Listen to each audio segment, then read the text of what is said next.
கார்த்திகை தீப திருவிழாவை முன்னிட்டு பக்தர்களின் வசதிக்காக திருவண்ணாமலையில் 24 தற்காலிக பேருந்து நிலையங்கள் அமைக்கப்பட்டுள்ளன. திருவண்ணாமலையில் நாளை நடைபெறும் கார்த்திகை தீப திருவிழாவில் 40 லட்சம் பக்தர்கள் வருவார்கள் என எதிர்பார்க்கப்படுகிறது.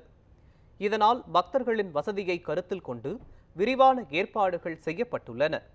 அந்த வகையில் திருவண்ணாமலை நகரின் 9 சாலைகளில் 24 தற்காலிக பேருந்து நிலையங்கள் அமைக்கப்பட்டுள்ளது. 3408 சிறப்பு பேருந்துகள் இயக்கப்படவுள்ள நிலையில் சென்னை, விழுப்புரம் உள்ளிட்ட மார்க்கங்களில் 30 ரயில்களும் இயக்கப்பட உள்ளன. 105 இடங்களில் குடிநீர் வழங்க ஏற்பாடு செய்யப்பட்டுள்ளது.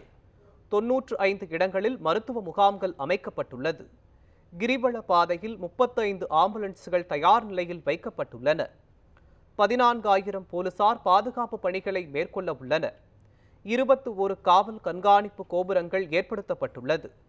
3,350 துப்புரவு பணியாளர்கள் தூய்மைப்படுத்தும் பணிகளில் ஈடுபடுகின்றனர். கிரிவல பாதையில் 240 இடங்களில் அன்னதானம் வழங்க அனுமதிக்கப்பட்டுள்ளது.